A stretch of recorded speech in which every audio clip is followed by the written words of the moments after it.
8वां अध्याय। नारद जी कहने लगे कि हे राजा पृथु, जालंधर ने हमारा बड़ा आदर और सत्कार किया। भक्ति भाव से पूजन करके कहने लगा कि महाराज, आपका कैसे आगमन हुआ और मेरे लिए क्या आज्ञा है। हमने कहा कि दैत्यराज, मैं कैलाश गया था, वहाँ पार्वती सहित अवधूत शिव और उनका वैभव देखा तो चकित हो गया। और क्या ऐसा वैभव और किसी का भी नहीं हो सकता है। ऐसा विचार कर तीनों लोकों में भ्रमण करता हुआ यहाँ पर आया हूँ। यहाँ आकर तुम्हारी समृद्धि भी देखी है। तुम्हारे और शिव के वैभव में और कोई अंतर नहीं है, किंतु तुम्हारा वैभव स्त्री रहित है। भस्म लेपन करने वाले, राग रहित, कामदेव के शत्रु शिव के पति स्त्री रतन जैसी पार्वती है। जैसी यद्यपि तुम्हारे पास अनेक सुंदरियां हैं, परंतु उनमें से कांतिमान पार्वती की तुलना कोई भी नहीं कर सकती। अंत तुम्हारा ये वैभव स्त्री रहित देखकर यही निश्चित हुआ कि शिव के समान वैभवशाली इस समय त्रिलोक में कोई नहीं है, क्योंकि उनके पास पार्वती जैसी ऐसी स्त्री है जिसको देखकर ब्रह्मा जी ने अनेक अप्सराएं रची, परंतु एक भी पार्वती जी की समता को नहीं पहुंच सकी। नारद जी कहने लगे कि हे राजा पृथु, हम तो इतना कहकर वहां से चले आए, परंतु जालंधर ने पार्वती जी की इतनी सुंदरता को सुनकर कामज्वर से पीड़ित हो राहु को बुलाकर शिव के पास भेजा। राहु उसी समय चंद्र के समान उज्ज्वल कैलाश को काला करता हुआ द्वारपाल नंदी द्वारा रोके जाने तथा शिव के सामने उपस्थित किए जाने पर उनसे बोला कि हे शिव, तीनों लोकों के नाथ और सब रत्नों के स्वामी, जालंधर की आज्ञा सुनो।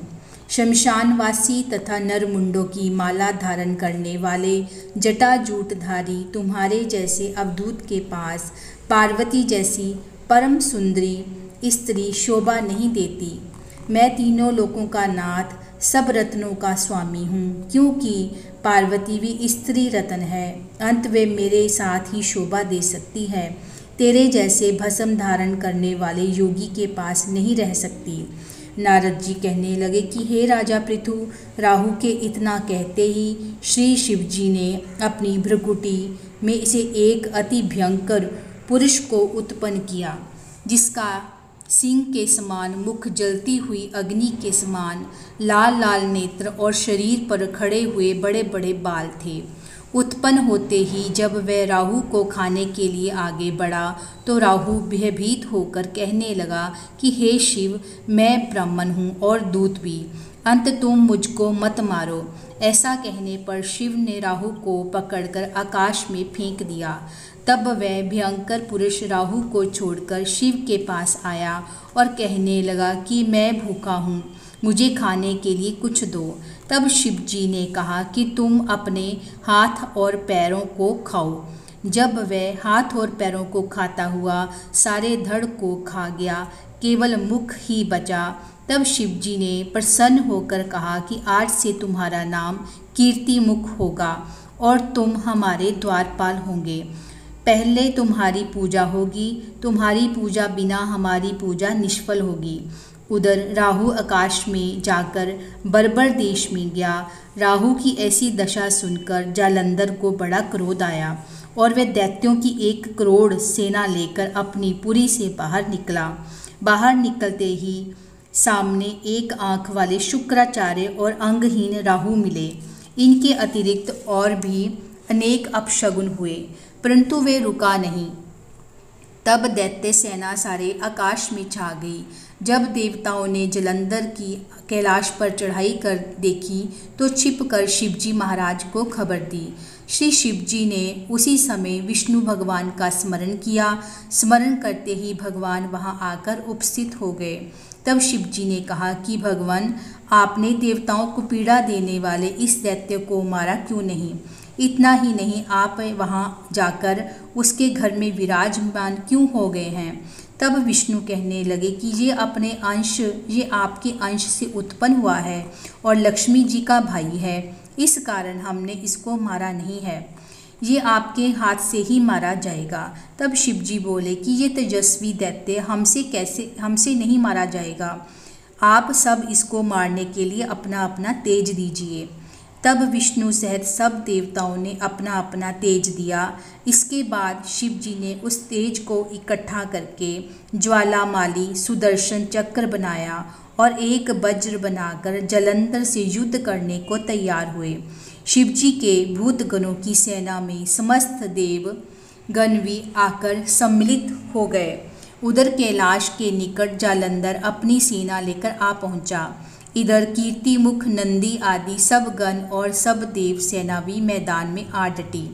तब जालंधर और देवताओं का ऐसा घोर संग्राम हुआ कि जिससे सारा विश्व कंपमान हो उठा। युद्ध में जितने भी दैत्य मारे जाते थे उन सबको दैत्य गुरु शुक्राचार्य जी अपनी संजीवनी विद्या से जीवित कर देते थे। ये देखकर भूतादि गण भागकर शिव जी के पास गए और उनको संपूर्ण वृत्तांत जा सुनाया। तब शिव जी ने अपने मुख से महाभयंकर ताल झंगा, जिसका मुख पार्वती की कंदरा के समान था, एक कन्या उत्पन्न की। वह कन्या दैत्यों को खाती हुई शुक्राचार्य को उठाकर एकदम अलोप हो गई। तब दैत्यों को शिवगण बुरी तरह से मारने लगे। गणों की इस मार से घबराकर दैत्य की सेना भागने लगी। दैत्य सेना को इस प्रकार भागते देखकर जालंधर के सेनापति शुंभ और निशुंभ तथा कालनेमी आगे आए। इनको देखकर दैत्यों ने अनेक प्रकार से देवसेना पर प्रहार किए, जिसमें देवसेना मार खाकर भागने लगी। तब गणेश और शुंभ का महा और घोर युद्ध हुआ।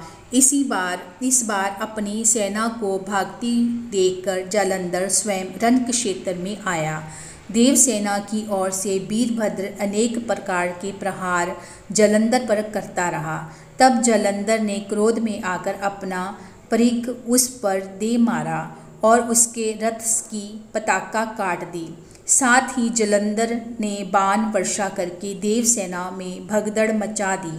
अपनी सेना की ऐसी दशा देखकर स्वयं शिवजी बैल पर चढ़कर युद्ध के लिए आए और आते ही दैत्य सेना पर बाणों के तीव्र प्रहार करने लगे। इन प्रहारों से दैत्य सेना इस प्रकार भागने लगी जैसे कार्तिक मास के व्रत से पाप भाग जाते हैं। उसी समय शिवजी ने अपने बाणों के प्रहार से खड्गरोमा का सिर काटकर पृथ्वी पर गिरा दिया। तब जालंधर ने महाघोर ललकार की तो शिवजी ने उसके रथ के घोड़ों और सारथी को भी मार गिराया। तब जालंधर पैदल ही अपना खड्ग लेकर शिवजी की ओर दौड़ा। शिवजी ने तत्क्षण एक मुक्का उसकी छाती में मारा, जिससे वह मूर्छित विह्वल हो गया। इस प्रकार जब दैत्य ने देखा कि शिव अजय है तो उसने गंधर्व माया रची। गंधर्व और अप्सराएं नाचने और गाने लगी। शिवजी भी इस माया में फंसकर नाचने और गाने लगे। जालंधर दैत्य भी शिवजी की माया में फंसा देखकर महादेव जी का रूप धारण करके पार्वती जी के पास गया और पार्वती जी का रूप देखकर कामक्त हो गया। पार्वती जी महादेव को आया देखकर खड़ी हो गई, परंतु तत्काल ही राक्षसी माया समझकर वहां से अंतर्ध्यान हो गई। तब जालंधर पुनः युद्ध भूमि में आया। उधर जालंधर के चले जाने के बाद पार्वती जी ने भगवान विष्णु का स्मरण किया। तब भगवान विष्णु ने वहां उपस्थित होकर पार्वती जी को आश्वासन दिया। भगवान विष्णु ने सोचा कि जालंधर ने स्वयं अपनी मृत्यु का रास्ता बता दिया है। ये दुष्ट वृंदा के पतिव्रत धर्म के कारण ही मृत्यु को प्राप्त नहीं होता। अंत देवताओं के कार्य तथा भक्तों की रक्षा करने के लिए हमको ही वृंदा के धर्म को भंग करने का घोर कर्म करना पड़ेगा। ऐसा करने पर ही इस दुष्ट की मृत्यु होगी। इतनी ही देर में शिवजी भी राक्षसी माया से मुक्त होकर जालंधर को आया देखकर उसके साथ युद्ध करने को उद्यत हुए और उस पर अनेकानेक बाणों का प्रहार किया।